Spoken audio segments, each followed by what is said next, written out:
पहाड़ और पहाड़ी को छेड़ा गया तो उसके परिणाम गंभीर होंगे, मैं आपको कहना चाहता हूं। चाहे भारत पाकिस्तान का रहा हो, चाहे बांग्लादेश का रहा हो, चाहे बर्मा का रहा हो, चाहे श्रीलंका का रहा हो, जब जब भारत देश के ऊपर आ जाई है, सबसे ज्यादा हमारे उत्तराखंड की मां बहनों की गोदें सूनी हुई हैं, उनका स्वाग उजड़ा है। अगर लेकर रहेंगे,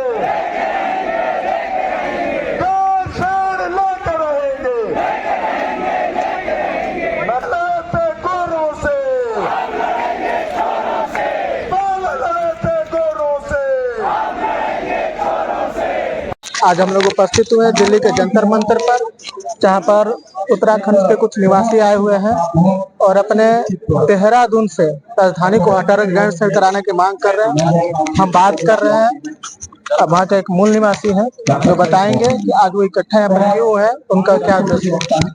तो सर, आप लोग जो यहाँ पर आज आए हैं ये आंदोलन करने के लिए, इसका विषय क्या है? ऐसा है कि उत्तराखंड सन 2000 में बना था और उस समय जो था कि काफी लंबे संघर्ष के बाद आंदोलन हुआ था। आपको पता है कि उत्तराखंड आंदोलन जबरदस्त आंदोलन हुआ था और उस टाइम जो राजधानी बनाई गई थी देहरादून बनाई गई थी, अस्थायी मतलब टेम्परेरी राजधानी बनाई गई थी। तो वहाँ के लोगों की डिमांड थी कि गैरसैंण जो कि कुमाऊं और गढ़वाल के बीच में पहाड़ में है वहाँ होनी चाहिए, क्योंकि वहाँ की जो मेन मूल समस्या पलायन है। तो सरकार ने उस समय मतलब स्थायी देहरादून बना दिया। अब देहरादून में सब कुछ बन गया है, वहाँ पे बिल्डिंगें बन गई, सब कुछ बन गया है, एक शहर है वो। और जबकि हमारी मूल समस्या थी यहाँ के पलायन को कैसे रोका जाए। अगर पहाड़ में होता तो लोगों की पहाड़ की सोच होती, पहाड़ के लिए अलग ढंग से प्लानिंग होती। वहाँ पे जैसे वहाँ स्वास्थ्य का बहुत समस्या है, शिक्षा की समस्या है, वहाँ पे कि अच्छी शिक्षा नहीं है वहाँ पे, और वहाँ भयंकर लोगों का प्लान हो रहा है। तो ये मूल जो है स्थायी राजधानी गैरिसन के लिए यहाँ पे प्रदर्शन हो रहा है। तो वहाँ पर राजधानी में पहाड़ में राजधानी होनी चाहिए ताकि वहाँ के लोगों का डेवलपमेंट हो सके, वहाँ का प्लान रुक सके और जो क्षेत्रीय विषमताएं हैं, क्षेत्रीय संतुलन है, वो दूर किया जा सके। अच्छा, अगर गैरसैंण राजधानी हो जाती है तो जो उत्तराखंड के जो मूल निवासी है, जो वहाँ के लोग हैं, उनको किस प्रकार से क्या लाभ मिल सकता है? एक तो वहाँ पे रोजगार ज्यादा बढ़ेंगे, क्योंकि वहाँ की जो मेन सोच है ग्रामीण सोच रहेगी। ग्रामीण सोच और शहरी सोच में बहुत फर्क होता है। शहर में तो सरकार पैसा लगाती है, सरकार स्कूल खोलती है, सरकारी ऑफिस खोलती है, सरकारी बिजली पानी सब कुछ देती है। दूर दराज के गाँव में वहाँ कोई ध्यान नहीं दिया जा रहा है, ठीक है ना। वहाँ पे अस्पताल है पर डॉक्टर नहीं है, दवाइयाँ नहीं है, और वहाँ पे उपकरण नहीं है, यहाँ तक एक्सरे की भी मशीन नहीं है, अल्ट्रासाउंड की मशीन नहीं है, ब्लड टेस्ट, शुगर टेस्ट यहाँ तक वो नहीं है। स्कूल में पहले बहुत पहले खुले हुए थे, जिन स्कूलों में कम से कम 100 बच्चे पढ़ते थे, वहाँ 10 बच्चे भी नहीं है। अब स्कूल बंद किए जा रहे हैं। स्कूल बंद होने से क्या हो रहा है कि सीधा रोजगार पे असर पड़ रहा है। मतलब स्कूल बंद होंगे तो टीचर की कम होगी, टीचर के साथ टीचर भी वैकेंसी काटी जा रही है। साथ साथ में क्या है कि जो नीचे जो क्लास 4 के लोग हैं, जैसे चपरासी हो गए या कुछ और कर्मचारी, उनकी भी काटी जा रही है।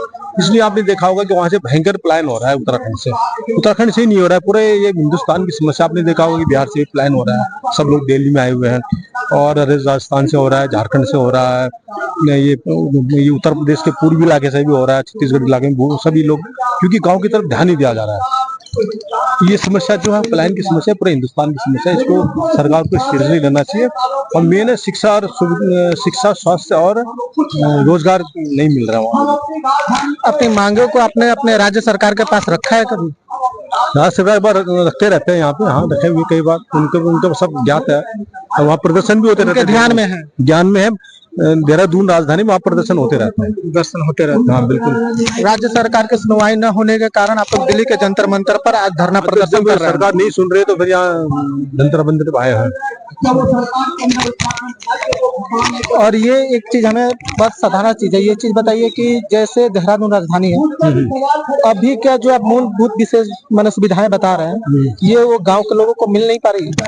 गांव के लोगों को मिल नहीं पा रही है। गांव के लोग अपने गांव छोड़ के शहर की तरफ आ रहे हैं, क्योंकि वहाँ पे मैंने भी बताया था ना कि मेडिकल फैसिलिटी नहीं है।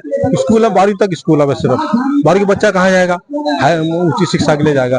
वहाँ पे बड़े डिग्री कॉलेजेस हैं पर वहाँ सब्जेक्ट नहीं है। आर्ट है, आर्ट पढ़ के क्या करेंगे वहाँ बच्चे लोग, ठीक है ना।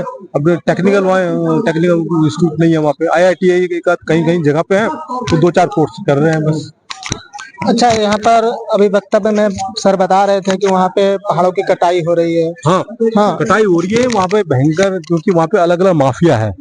एक तो जंगल माफिया, वहाँ पे पूरे जंगल काट रहा है, और कहते हैं जी पेड़ लगाने के नाम पर वहाँ पे फर्जी काम हो रहे हैं। कागज में बना, सिर्फ कागजों में लिख देते हैं कि 1000 पेड़ लगाए, 2000 पेड़ लगाए, और बाद में आग लगा देते हैं। आग लगाने में फिर वो क्लेम करते हैं कि अपने आग में जल गए। इस तरह से करोड़ों रुपए स्वाह हो रहे हैं सरकार के वहाँ पे। इस वजह बड़ा हुआ है। तो जो भूस्खलन होने का मेन कारण ये है कि बहुत बड़ा बांध बनाया गया है वहाँ पे टेहरी में। आपको पता है टेहरी में जो बड़ा बांध बनाया गया है, उसका जो झील है वो पूरा 52 किलोमीटर के आसपास में है।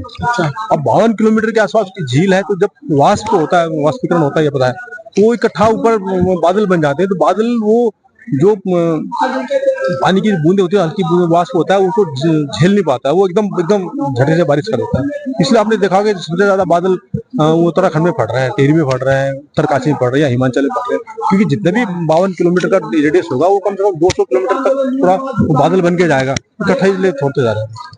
तो टेहरी डैम भी इस तरह में बहुत ही मतलब वो है। अच्छा, बता रहे साइंटिस्ट वहाँ बता रहे हैं कि इसका जो झील की वजह से वहाँ पे जो काफी बड़ा वो है, जो जिनमें वहाँ के साइंटिस्ट बता रहे हैं।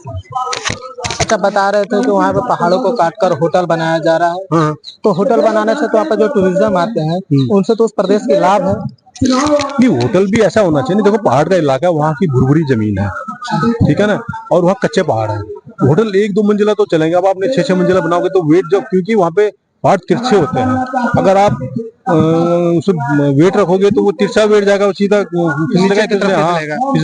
दूसरा वहाँ पे परमानेंट फ्रोजन एरिया बोलते हैं, जिसे परमाफ्रोस्ट बोलते हैं, वो धीरे धीरे कम हो रहा है।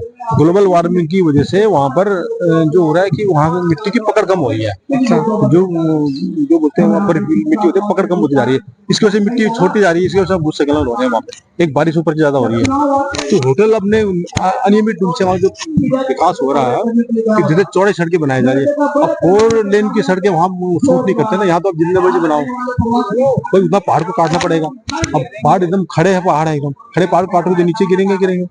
फिर दूसरा जो उसका मलबा है, पत्थर है, मिट्टी है, इसको ढंग से निष्पादन नहीं हो रहा उसका, तो ऐसे डाल रहे हैं कहीं भी।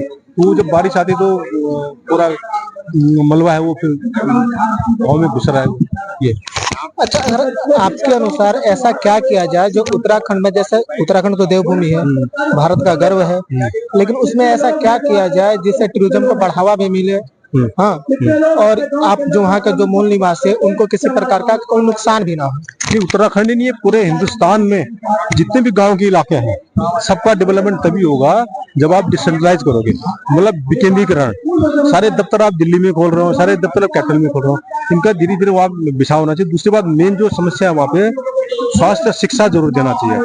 अब आपको पता है कि ये सब कमर्शियल हो गया है, सब प्राइवेटाइजेशन हो रहा है, सब प्राइवेट स्कूल खोल रहे हैं, प्राइवेट हॉस्पिटल खोल रहे हैं। अपने शहर में देखा होगा गवर्नमेंट स्कूल बहुत कम है, यहाँ पे गवर्नमेंट हॉस्पिटल भी नहीं है। तो सरकार को वहाँ पे अपने स्कूल खोलने चाहिए, अपने हॉस्पिटल खोलने चाहिए। प्राइवेट वाले तो वहाँ जाएंगे नहीं, प्राइवेट तो शहर में जाकर जहाँ उसको मुनाफा होगा, जहाँ उसको प्रॉफिट होगा। तो वहाँ पे स्वास्थ्य शिक्षा पे ध्यान देना चाहिए, वहाँ स्कूल खोलने चाहिए, ऑफिस खोलने चाहिए, और वहाँ पे रोजगार पे ज्यादा ध्यान देना चाहिए, तभी जाकर के वहाँ से प्लान रुकेगा। न सिर्फ उत्तराखंड से बल्कि जो पूरे भारत के जो जितने भी ग्रामीण इलाके हैं वहाँ से भी, तभी वहाँ से प्लान रुकेगा। आपने देखो कितनी सारी भीड़ है, सब दिल्ली में आ रहे हैं, गाजियाबाद में आ रहे हैं, या एमसी दिल्ली एनसीआर में आ रहे हैं, सारे क्यों आ रहे हैं? इनको रोजगार यही मिल रहा है, वहाँ तो है नहीं गाँव की तरफ में। चाहे राजस्थान जाओ, चाहे यूपी में जाओ, चाहे बिहार में जाओ, तो समस्या। उत्तराखंड से भी काफी लोग आते हैं जहाँ पे होटल वगैरह में यहाँ पर काम वाम करते हैं। काफी लोग इसलिए आ रहे हैं क्योंकि वहाँ पे खेती बाड़ी भी वहाँ पे कम हो गई है, क्योंकि वहाँ पे जो बंदर लंगूरा खेती बाड़ी खत्म कर रहे हैं वहाँ पे, और खेती में वहाँ कुछ होता नहीं है। तो चलिए, बहुत बहुत धन्यवाद आपका, बहुत अच्छा लगा आपसे बात करके, धन्यवाद। गैरसैंण की जो मांग है इस पर आपकी क्या राय है, आपके क्या विचार है, कमेंट बॉक्स में जरूर बताएं। बहुत बहुत धन्यवाद।